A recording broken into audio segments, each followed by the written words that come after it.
하나님 말씀 로마서 12장 1절과 2절 우리 다 같이 한 목소리로 읽겠습니다.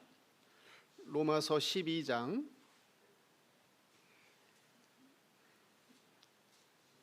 1절로부터 2절 다 같이 봉독하겠습니다. 그러므로 형제들아, 내가 하나님의 모든 자비하심으로 너희를 권하노니 너희 몸을 하나님이 기뻐하시는 거룩한 산 제물로 드리라. 이는 너희가 드릴 영적 예배니라. 너희는 이 세대를 본받지 말고 오직 마음을 새롭게 함으로 변화를 받아 하나님의 선하시고 기뻐하시고 온전하신 뜻이 무엇인지 분별하도록 하라. 구약 시대의 제사는 신약 시대의 예배와 똑같은 것입니다. 구약 시대의 제사는 신약 시대의 예배를 모형으로 삼은 예표로서 드린 것이 구약 시대 제사였고, 신약 시대에는 이제 실체로 드리는 것이 이제 예배입니다. 그런데 구약 시대의 제사는 하나님 앞에 나아갈 때에 제물을 가지고 나아갔는데, 그 하나님 앞에 바쳐드리는 그 제물은 죽은 제물을 하나님께 바쳤습니다. 그래서 그 죽은 제물은 나를 대신해서 그 짐승을 죽이죠. 소나 양이나 어떤 염소를 죽여서 그 짐승의 육체를 불사르고 그 다음에 피를, 생명을 하나님 앞에 바치는 희생 제사였습니다. 희생 제사. 이제 신약 시대에는 죽은 제물을 바치는 것이 아니고 산 제물을 바칩니다. 산 제물. 산 제물이 뭐냐 하면 우리 몸을 바치는 거예요. 그래서 오늘 본문 1절에 보면 너희 몸을 하나님이 받으시는 산 제물로 바치라 그랬습니다.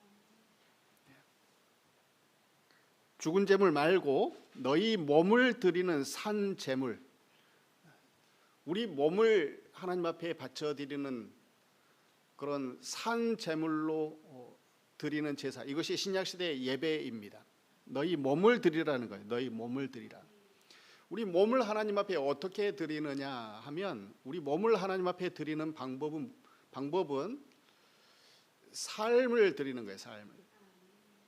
우리의 삶을 드리는 겁니다. 그래서 제물이라고 하는 것은 뭐냐면 구약시대에 죽여서 바치듯이 우리 몸이 하나님 앞에 완전히 헌신된 삶을 가리키는 거예요. 내 원대로 마옵시고 아버지 원대로 되기를 원하나이다. 완전한 하나님의 소유된 그런 제물, 산 제물. 내 몸은 내 것이 아닙니다. 하나님의 것입니다. 이것이 산 제물입니다. 그렇게 산 제물로 드리는 예배, 이것이 하나님 앞에 하나님이 기쁘게 받으시는 영적 예배라는 겁니다.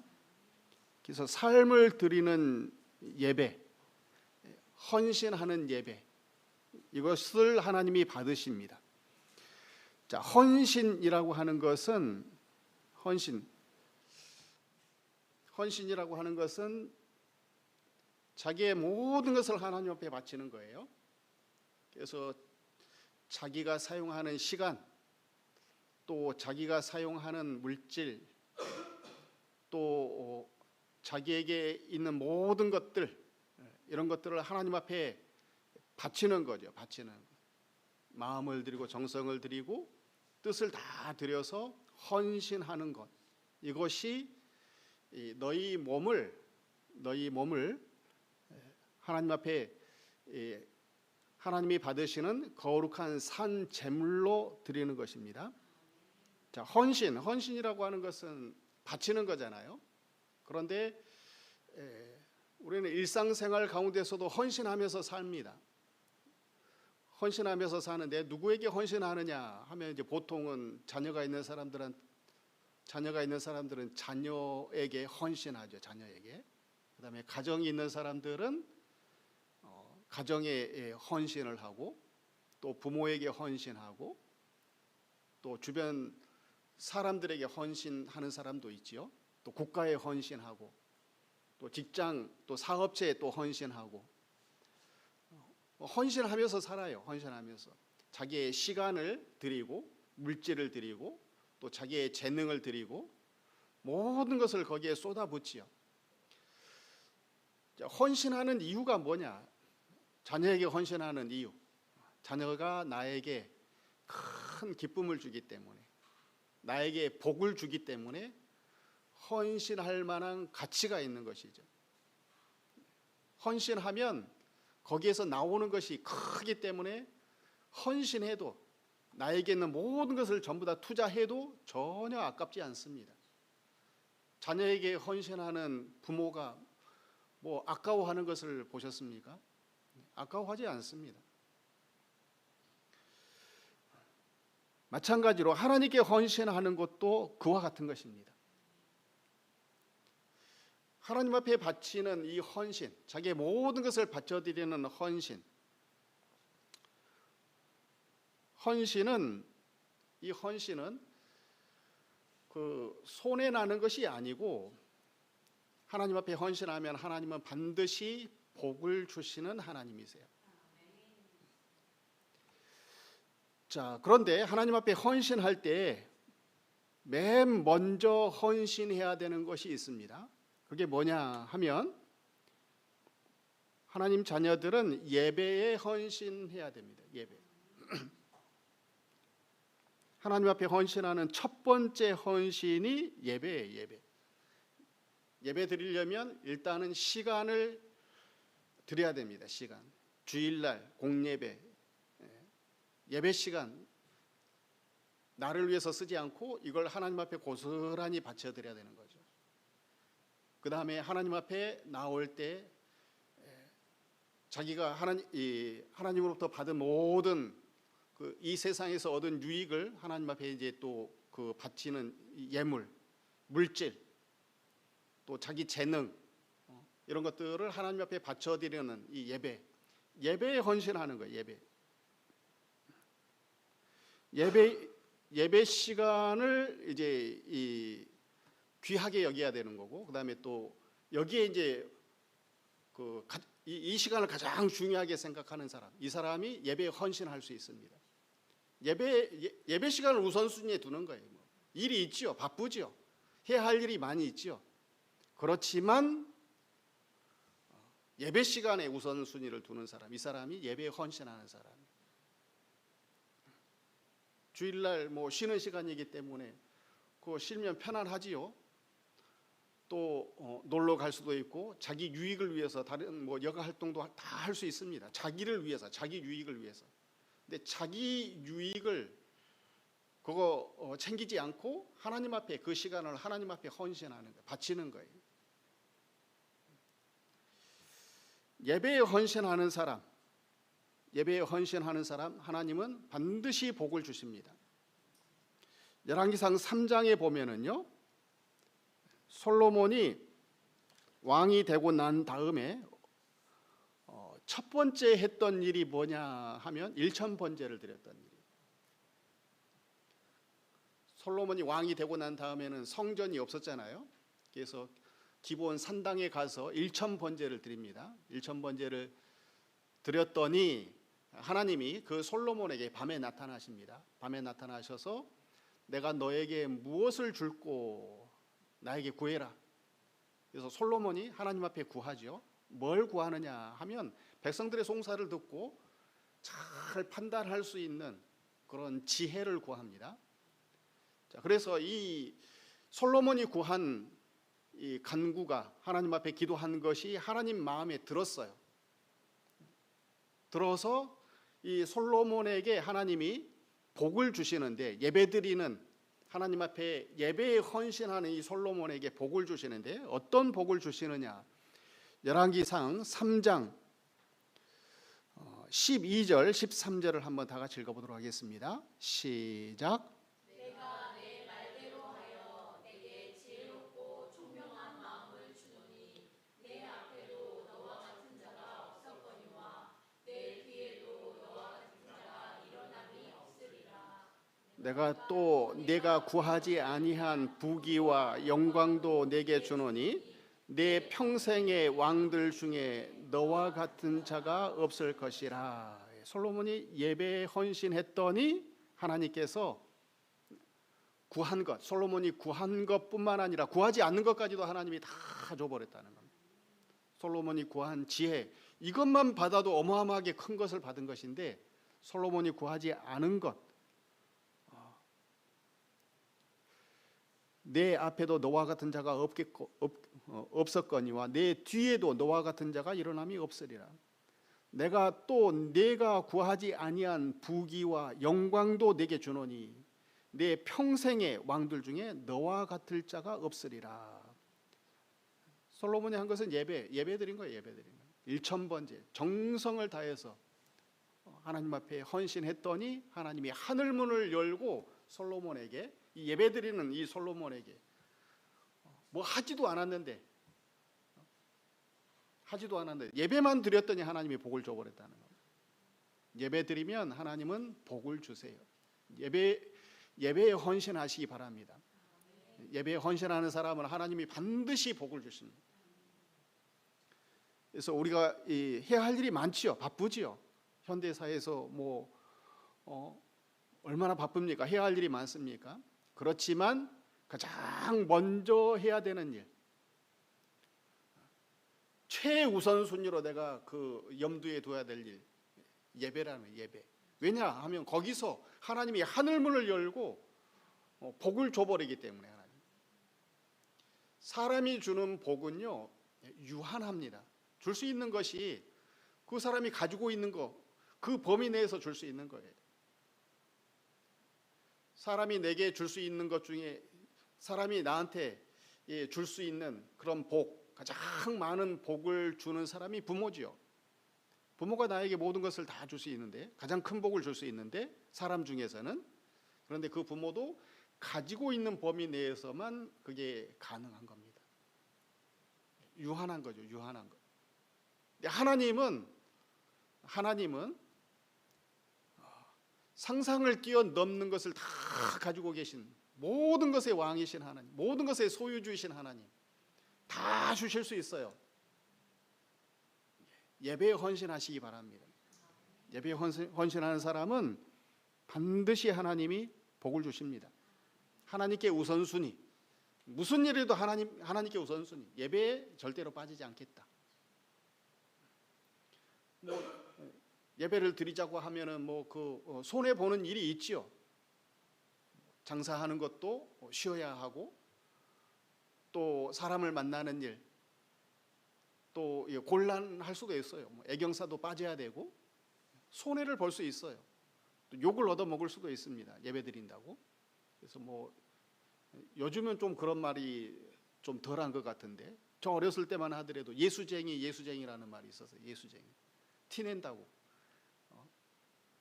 주일날만 되면은 꼭 빠지는 사람들, 예수쟁이 했다고요. 손해 나는 것이 있지요. 하나님께 우선순위를 두고 예배 드리면 손해 나는 일이 있지만, 손해가 나더라도 예배의 우선순위를 두고 예배에 헌신하면, 시간을 드리고 물질을 드리고 모든 것을 다 예배에 헌신하면 하나님은 반드시 복을 주시고 복을 주시는 하나님이세요. 내가 손해를 보더라도 기꺼이 나는 하나님 앞에 예배에 헌신합니다. 이것이 산 제물이에요. 산 제물. 우리 몸을 하나님 앞에 산 제물로 바쳐드리는 사람. 두 번째, 복음에 자기 자신을 헌신하는 사람. 복음이라고 하는 것은 우리의 영혼을 살리는 도구가 복음이잖아요. 복음을 하나님이 우리에게 들려주어서, 하나님의 종들을 보내가지고 복음을 들려주어서, 복음을 듣고 난 다음에 내가 믿었더니 하나님이 우리를 구원해 주신 거예요. 예수님이 내 모든 죄를 대신해서 십자가에 못 박혀 죽으심으로 내가 죄사함 받고 하나님의 자녀가 되었구나, 하나님의 백성이 되었구나, 내가 구원받아 하나님의 이 큰 기업 천국을 물려받게 되었구나. 복음으로 우리가 산 거죠. 구원받은 것이죠. 구원받은 이 하나님의 백성들은 하나님께서 내버려 두지 않고 직분을 주세요. 직분. 고린도 후서 5장 18절과 19절을 한번 다 같이 읽어보도록 하겠습니다. 시작.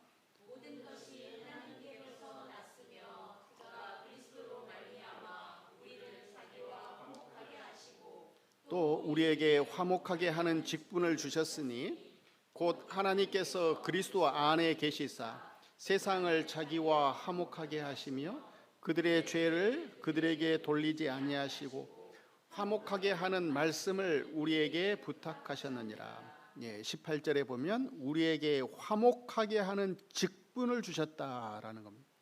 화목하게 하는 직분, 직분이라고 하는 것은 그 사명이에요. 사명. 해야 하는 그러한 직분을 가졌으면 그 일을 해야 되는 거예요. 무슨 일을 해야 되느냐? 화목하게 하는 직분. 근데 그 화목하게 하는 직분을 위해서 하나님이 주신 것이 뭐냐? 도구가 뭐냐면 19절 하반절에 보면 화목하게 하는 말씀을 우리에게 부탁하셨다. 우리에게 주셨다는 거예요. 화목하게 하는 말씀. 그게 뭐냐 하면 복음이죠. 복음. 화목하게 하는 말씀을 하나님은 우리에게 주셔서 화목하게 하는 직분을 감당하게 하셨습니다. 복음 전하는 일, 이거 해야 되는 사명입니다. 구원받은 모든 사람들은 해야 되는 일이에요. 직분을 받은 사람들은 헌신해야 됩니다.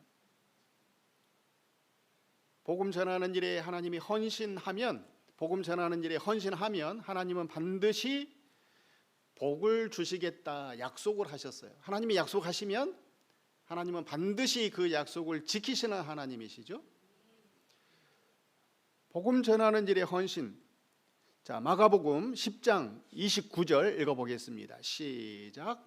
예수께서 이르시되 내가 진실로 너희에게 이르노니 나와 복음을 위하여 집이나 형제나 자매나 어머니나 아버지나 자식이나 전토를 벌인 자는 현세에 있어 집과 형제와 자매와 어머니와 자식과 전토를 100배나 받되 박해를 겸하여 받고 내세에 영생을 받지 못할 자가 없느니라.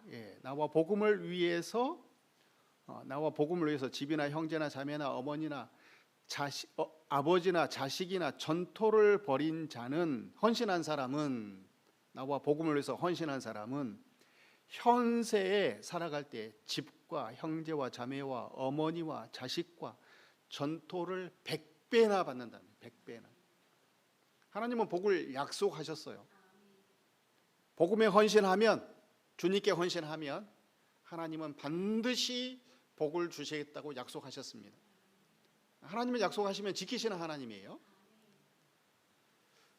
그래서 복음에 헌신해서 복을 받는 저희들이 되시기 바랍니다. 복음 전하는 일은요, 헌신할 만한 가치가 있는 일이에요. 자녀에게 헌신할 가치가 있듯이, 부모 효도할 만한 가치가 있듯이 복음 전하는 일에 헌신할 만한 가치가 있어요. 왜 그러느냐 하면 복음을 전하면은요 하나님의 능력이 막 나타나거든요. 로마서 1장 16절에 보면은요, 내가 복음을 부끄러워하지 아니하노니 이 복음은 모든 믿는 자에게 구원을 주시는 하나님의 능력이 됨이라. 이 복음은 모든 믿는 자에게 구원을 주시는 하나님의 능력이 된다는 거예요. 복음 전하면 하나님의 능력이 나타나요. 복음 전하면 내가 아무것도 안 해도 복음만 전했는데 그 복음이, 내가 전한 복음이 내가 전한 복음을 듣는 사람을 변화시켜 버립니다. 세상에서 그 보기 힘든 일, 참 그 상식적으로 이게 설명하기 힘든 일을 이제 그 기적이라고 그러죠. 기이하고 좀 그 신기한 일들, 기적이라고 그럽니다. 기적. 근데 가장 큰 기적은 뭐냐면은 사람이 변하는 것. 사람이 변하는 것이 가장 큰 기적입니다. 사람은요 안 변합니다. 변하지 않아요. 사람은요 하나님만이 변하게 하실 수 있어요. 사람이 사람을 바꿀 것 같아도 못 바꿉니다. 매를 때려도 안 되고요, 죽여도 안 되고요. 사람이 사람을 못 바꿔요. 근데 하나님은 바꾸실 만한 능력이 있어요. 하나님이 사람을 어떻게 바꾸시느냐 하면 사랑으로, 어마어마한 큰 사랑으로 하나님은 사람을 바꿔버려요. 하나님이신 이 주님이 우리를 구원하시려고, 우리를 살리시려고 낮아지셨습니다. 낮아지셨어요. 피조물의 모습으로 말구에까지 낮아지셔가지고 종이 되시고 섬겨주시고 피 흘리시고 십자가의 저주의 죽음을 당하신 것, 이것은요 보통 사랑이 아닙니다. 이건 어마어마한 사랑 뿐만 아니라 그 하나님이 우리 안에 계셔버린단 말이에요. 내주하신단 말이에요. 하나님의 큰 사랑을 받은 사람은요 변합니다. 사람이 변하는 것을 보게 된단 말이에요. 그래서 악한 사람이 선한 사람이 되고, 교만한 사람이 온유한 사람이 되고, 겸손한 사람이 되고, 불평하던 사람이 감사하는 사람이 되고, 짜증내던 사람이 항상 기뻐하는 사람이 되고, 사람이 변한다면 신기하게 된다면 신기하게. 우리나라에 선교사가 들어왔을 때에 그 1884년, 1885년 이때 처음 선교사가 들어오거든요. 그때 조선의 상황은요 말할 수 없을 만큼 엉망진창인 상태. 그래서 막 동학이 막 일어나고, 또 외세가 막 들어오고, 청나라가 들어오고, 막 일본이 들어오고, 나라의 주권이 이 행사를 할 수가 없어요. 백성들은 방치되어져 있어요. 그래서 뭐 이렇게 그 백성들이 잘 먹지를 못해 가지고 영양 상태가 공핍하기 때문에 조금만 병이 뭐 이렇게 하나만 들어도 그 일대가 다 죽어버려요. 지금 뭐 전염병 든다고 해서 뭐 그렇게 됩니까? 뭐 전염병 들어가지고 한 사람 두 사람만 죽어도 전국 뉴스에 나와버리잖아요. 근데 그때 당시에는 뭐 사람이 1,000명, 2,000명, 아니 심지어 1,000명, 2,000명은 그거 대도 못해요. 뭐 거의 10,000명, 20,000명 이렇게 죽더라고 보니까. 해년마다 그러더라고, 해년마다. 그때에 선교사님들이 들어와가지고 복음을 전해요. 그때 신분제도가 있죠. 사람이 아닌 사람들이 있고, 여자는 사람이 아니고, 채윤이만한 나이가 되면 시집 가야 돼요. 시집을 왜 가느냐? 먹을 것이 없으니까 딸을 팔아요. 자녀를 어떻게 가르쳐요? 먹을 것이 없는데. 인구의 98%, 99%가 글을 아는 사람이 없어요. 무식. 그래서 아프면은 구술해요. 귀신 씌운 줄 알고. 근데 뭐 그 병이 들었으면 의사가 어디 있어요, 의사가. 그런 상황에서 복음이 들어오니까 그 복음을 들은 사람들이 의식이 깨어나는 거죠. 의식이. 그 선교사님들이 그 먼 타국에서 복음을 위해서 헌신한 그분들로 말미암아서 복음을 듣고 이제 대한민국이 깨어납니다. 대한민국. 나라에서 뭐 그 신분 제도를 갖다 없애준 것이 아니에요. 스스로가 하나님의 큰 사랑을 받은 그 자기 자신을 깨닫고 자의식이 높아진 거죠. 자의식이 스스로가 다 높아진 거예요. 신분 제도를 안 없앨 수가 없는 거죠. 국가가. 여자들이 사람 대우 못 받았는데 사람 대우를 받는 거죠. 뭐 조언도 없어지고 각종 폐단 다 없어지는 거예요. 사람이 변하니까, 복음을 듣고 믿어가지고 하나님의 큰 사랑을 받은 이 사람들이 변하니까 세상이 변하는 거예요. 사람이 변하면은요 내가 사는 세상도 변해버립니다. 가장 큰 기적은 사람이 변하는 거예요.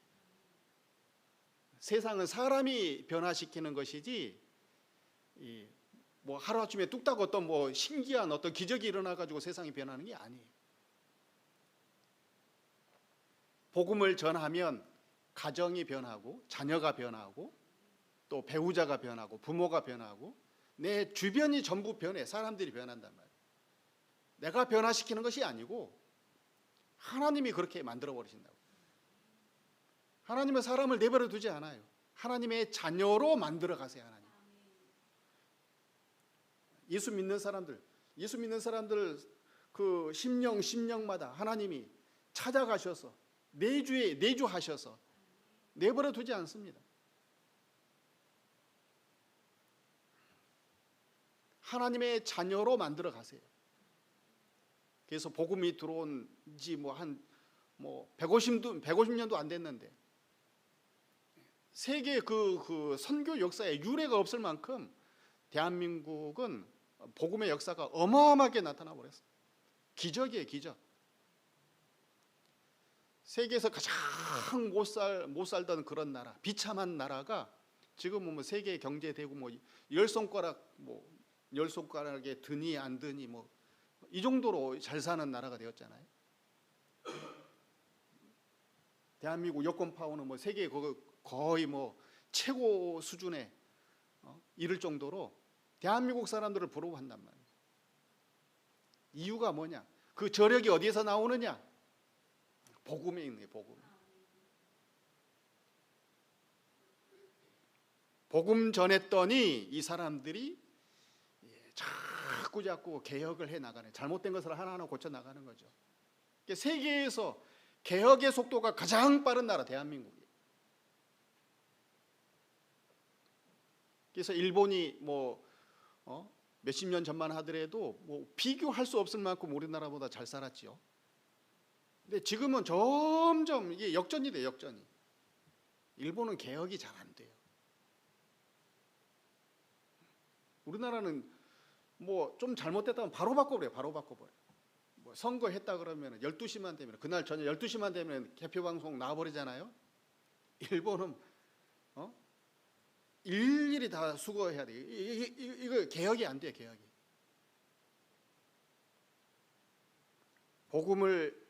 복음 전한 일에 헌신하면은요, 하나님이 반드시 복을 줍니다. 내가 사는 이 주변이 천국처럼 돼버려요. 내가 살아가는 주변이 복음 전해서 믿는 사람들로 내 주변이 다 이렇게 그 구성이 되면 차면 하나님 나라에서 사는 거예요. 하나님 나라. 하나님 백성들과 같이 살아가는 사람, 이 천국이 되는 거죠. 천국. 그게 최고의 기적이죠. 최고의 기적입니다. 그것이. 복음 전하면 하나님의 능력을 체험합니다. 그거 보면서 살아가는 사람이 되는 거예요. 이 복음은 모든 믿는 자에게 구원을 주시는 하나님의 능력이 됨이라. 그래서 이 복음 전에서 하나님의 능력을 구경하면서 기적을 경험하면서 바라보면서 살아갈 수 있는 저희들이 되시기 바랍니다. 그 다음에 세 번째, 산 제물 되는 사람. 제사장으로서 교회에 헌신하는 사람, 이 사람이 산 제물이에요. 제사장으로서 헌신하는 거예요. 교회에 헌신하는 거예요. 교회. 제사장은 그 구약 시대에 성전에서 헌신한 사람이죠.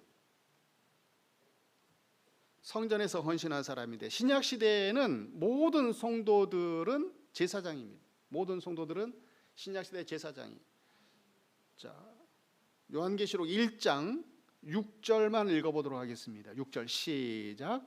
그의 아버지 하나님을 위하여 우리를 나라와 제사장으로 삼으신 그에게 영광과 능력이 세세토록 있기를 원하노라. 예. 하나님을 위해서 우리를, 예수 믿는 사람들을 나라와 하나님의 나라로 삼으셨고 제사장으로 삼으셨답니다. 제사장으로 삼으셨어요. 우리를 제사장으로 삼으셨기 때문에 제사장 이 일에 제사장 사역에 헌신해야 됩니다. 베드로전서 2장 9절에도 그러나 너희는 택하신 족속의 왕 같은 제사장들이라고 그랬어요. 제사장입니다. 제사장. 구약시대 제사장은 성전에서 헌신하면서 산 사람이에요. 기업이 없어요. 제사장을 레위인이 하는 건데 구약시대 레위인이 기업이 없습니다. 헌신하는 사람들, 하나님 백성들을 위해서, 하나님 나라를 위해서, 교회를 위해, 신약시대로 말하자면 교회를 위해서 헌신하는 사람, 이게 제사장입니다. 제사장. 자, 구약시대의 제사장이 성전에서 했던 일이 뭐냐, 성전에서 그 헌신했던 사역이 뭐냐 하면은 여러 가지가 있는데 제가 오늘 소개해드리는 일은 세 가지입니다. 세 가지. 자, 출애굽기 27장에 보면은요, 출애굽기 27장에 보면 등불이 꺼지지 않게 계속해서 감금하는 일을 하는 거예요. 성전에 들어가서 성전에 들어가면 그 금초대가 있고 떡상이 있고 그 다음에 향단이 있거든요. 향단이 있는데 등불, 성전에 들어가면 그 등불을 계속해서 꺼지지 않게끔 뭐 기름을 공급해주고 그 다음에 불똥을 치워주고 이렇게 등불이 계속해서 켜지도록 헌신하는 사람들이 제사장입니다. 그 다음에 출애굽기 30장에 보면은요, 향단이 있는데 향불이 계속해서 올라가야 돼요. 이 향불이 꺼지지 않게끔 헌신하는 사람들이 제사장입니다. 그 다음에 성전 바깥에 보면 번제단이 있어요. 번제단. 레위기서 6장에 보면 번제단이 있는데, 제단 위에 불은 항상 피워 꺼지지 않게 할지니, 제사장은 아침마다 나무를 그 위에서 태우고 번제물을 그 위에 벌려놓고 화목제의 기름을 그 위에서 불사를 찌며 불은 끊임이 없이 제단 위에 피워 꺼지지 않게 할지니라. 번제단의 불, 이거 꺼지지 않게 하는 사람, 이게 제사장이 헌신하는 거예요. 전부 다 불입니다. 불이 꺼지지 않게끔 번제단의 불, 그 다음에 등불의 불, 향불을 피우는 그 불이 꺼지지 않게끔 헌신하는 사람, 이것이 제사장의 사역입니다. 자, 그 셋 중에 하나라도 불이 꺼지면 제사장은 죽는 거예요. 제사장이 죽어요. 제사장이 죽을 뿐만 아니라 이스라엘 백성들도 다 죽어요. 그 광야 이스라엘 백성들이 전부 다 죽는 거예요. 제사장은 이 세 가지 불 절대로 꺼뜨리지 않게끔 헌신하는 사람. 무슨 일이 있어도 이 불만은 그 꺼지지 않게끔 계속해서 헌신하는 사람. 이게 제사장입니다. 제사장. 세 종류의 불, 번제단의 불, 그 다음에 등불, 그 다음에 향불. 자, 그런데 이 번제단은 뭐 하는 곳이냐면 짐승을 죽여서 하나님 앞에 바쳐드리는 곳이 번제단이거든. 그래서 이거는 이제 신약 시대에 뭘 의미하느냐면 모형, 예표하는 것이 뭐냐면 예수님의 죽으심을 예표하는 거예요. 예수님의 죽으심을 보여주는 그림입니다. 그림, 설계도예요. 십자가 죽으심, 예수님이 죽으신 곳, 번제단이에요. 번제단. 그래서 이 불이 꺼지지 않게 하라라고 하는 것은 이제 어떤 의미가 있느냐면 계속해서 이것이 타올라야 되는 거예요. 타올라. 예수님의 구속의 은총이 이것이 꺼지면 안 되는 거예요. 내 마음속에 없어지면 안 되는 겁니다. 제사장은 그것이 있어야 되는 거예요. 계속해서 이 구속의 은혜가 예수님의 그 대속의 그 속죄 사역의 은혜를 소멸하지 않게끔 계속해서 상기시키고 떠오르게 만들고, 그 다음에 예배를 드리고, 또 말씀을 묵상하고 성경을 읽고 기도하고, 이와 같은 일, 이와 같은 일에 헌신하는 사람이 제사장입니다. 구속의 은혜를 잊어버리면 안 되는 겁니다. 그 다음에 등불이 꺼지지 않게 하면 등불이 계속해서 켜져 있어야 됩니다. 등불. 자, 이 등불은 이제 뭘 의미하는 거냐면 밝히는 거잖아요. 어둠을 밝히는 거지 않습니까? 근데 마태복음 5장에 보면 너희는 세상의 빛이라 그랬어요. 빛. 또 하나님의 말씀을 빛이라 시편에도 보면 그 하나님의 말씀을 빛이라고 이렇게 그 소개를 하거든요. 등불을 계속해서 켠다고 하는 것은 이제 어떤 의미가 있느냐면 그 십자가 대속의 은혜를 계속해서 밝히는 거예요. 밝히는. 하나님의 말씀, 복음 전체가 전하는 것이 뭐냐면 십자가 복음이거든요. 십자가 복음의 그 대속의 은혜를 전하는 것, 다른 사람에게 알리는 것, 이것이 등을 밝히는 것입니다. 꺼지면 안 되는 거죠. 꺼지면. 자, 이 사역을 감당하려면, 이 일에 헌신하려면 어떻게 해야 되느냐? 맨 먼저 해야 되는 것이 있는데 그게 뭐냐 하면 등대를 만드는 거예요. 만드는 거. 자, 출애굽기 25장 31절을 한번 다 같이 읽어보겠습니다. 시작. 너는 순금으로 등잔대를 쳐 만들되 그 밑판과 줄기와 잔과 꽃받침과 꽃을 한 덩어리로 연결하고, 순금으로 등대를 쳐서 만들어요. 쳐서 부어서 만든 것이 아니고 이 뜨거운 그 금을 갖다가 불로 녹여가지고 틀에다가 이렇게 부어서 만드는 것이 아니고 순금 덩어리를 갖다가 망치로 쳐가지고 등대를 이렇게 만든단 말이에요. 한 덩어리로 만든단 말이에요. 자, 그와 같은 등대를 만들려면 7등대, 등대가 7개예요. 금덩어리 하나를 갖다가 이게 망치로 쳐가지고 만드는 거, 이거 쉽겠어요? 어렵겠어요? 굉장히 어려운 일이죠. 굉장히 어려운 일. 자, 그거 만들려면 도구가 많이 필요할까요? 적게 필요할까요? 도구가 많이 필요하지 않겠어요? 일단은 뭐 이렇게 대충 형태를 만들려면 아주 큰 망치로 이렇게 때려야죠. 때리고, 그 다음에 잡아당기는 뭐 벤치 같은 것도 있어야 되고, 그 다음에 대충 윤곽이 만들어지면은 또 중망치로 때리고, 또 형태가 어느 정도 갖춰졌으면은 작은 망치로, 아주 세밀한 부분 뭐 좁비단 망치, 이런 도구들이 많이 있겠죠. 때리는 거예요. 때려서 때리면 때릴수록 형체가 이제 점점 갖추어져서 이제 제대로 사용하게끔 등을 밝힐 수 있을 만큼 그렇게 등불이 만들어지는 거죠. 많이 맞아야 됩니다. 이 순금이. 믿음이라고 하는 것이. 도구를 만들어야 돼요. 도구. 예수님의 그 대속의 죽음을 전하려면, 등을 밝히려면 내가 만드는 거예요. 우리가 만드는 거예요. 우리가 만들어서 잘 전해줘야 되는 거죠. 그래서 복음을 쉽게 받아들일 수 있도록, 다른 사람이 듣고 잘 깨달을 수 있도록 등불은 누가 만들어요? 내가 만드는 거예요. 내가 만드는 겁니다.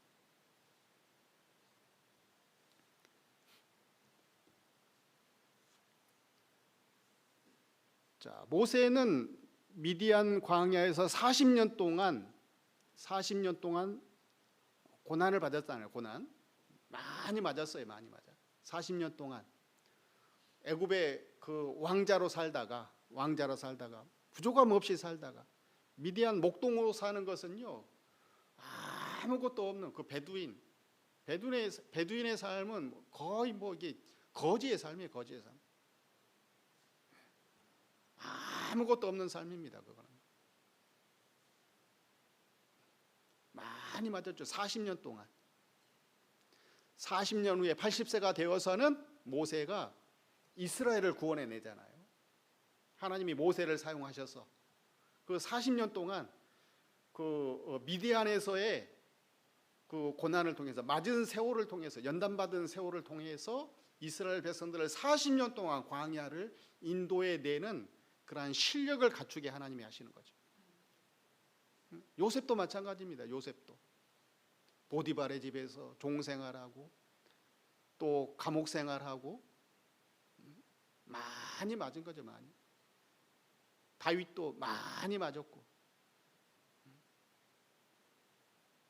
장인어른이 죽이려고 하고, 아들이 죽이려고 하고, 쫓겨다닐 때는 또 뭐 그 블레셋의 아기스에게 피했더니 아기스가 또 죽이려고 하고, 도망 다닐 곳이 없어요. 다윗 많이 맞았어요. 많이 맞았어요. 연단받고 난 다음에는 아주 좋은 등불이 만들어지는 거예요. 좋은 등불. 연단받는 거, 나에게 힘든 일이 있는 거, 내가 계속해서 두들겨 맞고 있는 거, 만들어지고 있는 거예요. 만들어지고. 그 가운데서 만들어가야 돼요. 등불을 잘 만드시기 바랍니다. 등불을 잘 만들면 마침내 이제 그 불꽃이 탁 켜져요. 불꽃이. 하나님이 기름을 부어 주시고 불이 들어와요. 불이. 연단 받지 않고서는 빛을 밝힐 수가 없어요. 여러 가지 시험을 당하거든 온전히 기쁘게 여기라고 그랬습니다. 야고보서 1장에 보면 너희를 온전하고 구비하여 조금도 부족함이 없게 하려고 하나님은 우리에게 여러 가지 시험을 줍니다. 큰 망치도 맞고 작은 망치도 맞고 뭐 좁비단 망치도 맞고 둥근 망치도 맞고 맞는 거죠. 광야에도 가고 감옥에도 가고 또 아들에게 죽을 만한 위협을 당하기도 하고, 그런데 하나님은 그 모든 과정을 개입하셔서 연단시키셔서 등대로 하나님이 우리를 다 이렇게 세우시는 거예요.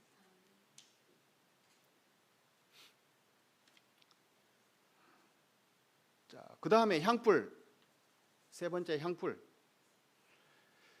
향불은 뭐냐면 향을 피우는 거예요. 향을 피우는 거.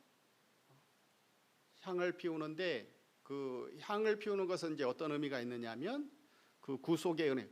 그 번제단에 있는 불을 가져다가 그 성소에 들어가 가지고 그 등불도 밝히고 그다음에 향불도 밝히는 것인데, 구속의 은혜를 감사하면서 또 찬양하면서 또 이렇게 기념하는 거죠. 기념하는 거.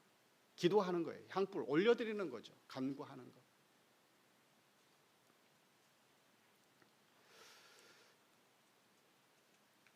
자, 이 향단과 이 등불, 이것은 번제단이 없으면 안 되는 겁니다. 번제단이 있어야 되는 거예요. 번제단에서 불을 가져다가 등불도 밝히는 거고, 번제단의 불을 이 향단에다가 밝히는 거예요. 번제단, 예수님의 십자가의 죽음, 이것이 기본입니다. 여기에서 등을 밝히는 거예요. 등불을 밝히는 겁니다. 복음 전하는 거, 이게 없으면 안 되는 거예요. 우리가 하나님 앞에 기도하는 것도 마찬가지입니다. 예수님의 대속의 죽음, 이게 없으면 안 되는 거예요. 이것이 근거가 되어서, 기본이 되어서 하나님 앞에 기도할 때에 그것을 하나님이 받아주시고 또 응답해 주시는 겁니다. 제사장으로서 헌신하시기 바랍니다. 제사장으로서 헌신하면 하나님이 복을 주세요. 헌신하는 사람에게 하나님은 반드시 내버려 두지 않아요. 헌신하는 사람은 가만히 놔두지 않아요. 헌신하시기 바랍니다. 교회는 헌신으로 이루어지고 하나님의 나라는 헌신으로 세워지는 나라입니다. 예수님이 헌신하셔서 우리를 구원하셨습니다. 헌신이 있는 가정, 헌신이 있는 국가는 흥할 수밖에 없어요. 복을 받을 수밖에 없어요. 헌신이 없으면 절대로 복을 받을 수가 없습니다. 그냥 되지 않아요. 교회도 마찬가지입니다. 교회에 헌신하면 하나님이 반드시 복을 주신다고요. 이 교회는 첫째는 주님의 교회고, 소유주가 주님이에요. 주님. 예수님이 주님이시고, 예수님이 이 교회의 주인이시고, 그 다음에 이 교회의 주인은 예수님 다음으로는 누구예요? 예수님 다음으로는 성도들이 주인이에요. 성도들이. 목사가 주인이 아니에요. 예배당 건물도 마찬가지입니다. 예배당 건물도 그 교회 앞으로 되어 있어요. 전부 다 교회 앞으로. 제 앞으로 안 되어져 있어요. 저는 은퇴하면 그냥 몸만 빠져나가는 거예요. 저는. 여러분들은 계속 남아있는 거고. 교회의 주인은 성도들이에요. 성도들. 내 것이라며, 내 것. 이 교회 누구 거예요? 내 것이에요. 내 것. 목사 것이 아니고 우리들 거예요. 우리들 거. 우리들 것이기 때문에 헌신해야죠. 이거는 우리 집인데, 내 형제고 내 자매고 한 몸입니다. 한 몸. 제사장으로서 헌신하시기 바랍니다. 번제단에서 불을 취해 가지고 등을 밝힌다라고 하는 것은 사람에게 밝히는 거고, 향을 밝힌다라고 하는 거, 향을 피운다라고 하는 하나님께 밝히는 거예요. 하나님께 불을 올리는 거예요. 사람에게도 사랑, 하나님께도 사랑. 이게 제사장이에요. 번제단에 불을 취해서 등불을 꺼지지 않게 하고, 사람에게 사랑하는 거, 복음 전해서 구원받게 하는 거, 이게 최고의 사랑입니다. 하나님께 감사를 올려드리고 찬송을 올려드리고 고백하고 하나님 사랑, 이게 하나님 최고의 사랑하는 방법이에요. 헌신하면 하나님은 반드시 복을 주십니다. 복음 전하는 것이 무슨 능력이 있겠어? 네, 능력이 있습니다. 능력이 나타나요. 능력이.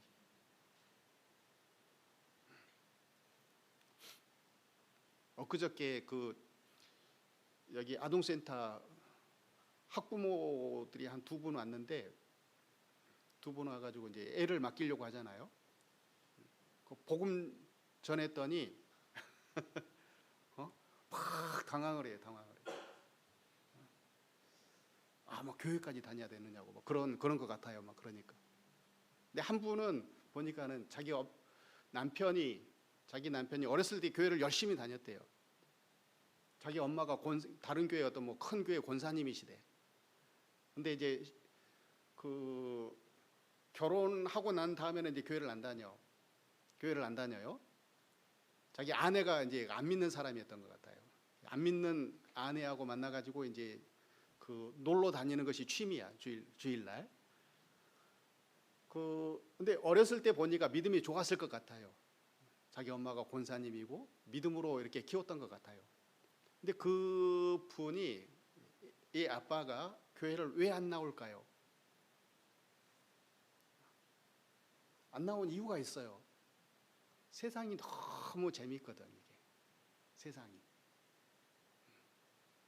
근데 교회 다니다가 하나님의 말씀을 채우고, 또 신앙을 채우고, 믿음을 채우고, 또 하나님으로 말미암아서 살아가던 사람이 이게 세상으로 나가버리면은요, 세상 끝이 막 들어오거든요. 세상 끝이. 그러면 이제 세상 끝이 들어오면은요, 각종 이제 술 문화가 들어오고, 음란 문화가 들어오고, 예? 유흥 문화가 들어오고, 타락이에요, 타락. 사람 베리는 거예요, 이거는. 사람은 뭘 채워야만이 살아갈 수 있는 사람이거든요. 채워야만이 사람이 살아갈 수가 있어요. 뭘 채우면서 살아가느냐? 하나님이 주시는 것으로, 거룩하고 아름다운 것으로, 경건한 것으로 채우면서 살아가느냐? 아니면 세상 그런 마귀가 주는 어떤 음란한 문화, 타락한 문화로 채우면서 살아가느냐? 둘 중에 하나인 거예요. 사람. 어떤 사람이 복이 될 것 같아요? 거룩한 것으로 하나님이 주시는 것으로 채우는 사람이 당연히 복이 있지요.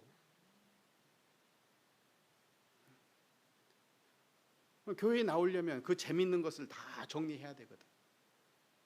이게 당황스러울 수밖에 없죠. 그런데 잠깐은 힘들고 어렵겠지만 조금 시간이 지나면 이 교회 재미를 들면은요, 세상 나가라도 안 나갑니다. 그래서 교회에 헌신하시기 바랍니다. 교회가 작고 목사가 변변치 않아도, 교회 숫자가 별로 많지 않아도, 교회가 작아도 헌신하면 하나님은 반드시 헌신하는 사람에게 그 복을 주십니다. 약속하셨어요. 약속이기 때문에 반드시 지키시는 하나님. 다 같이 통성으로 잠시 동안 기도하시겠습니다.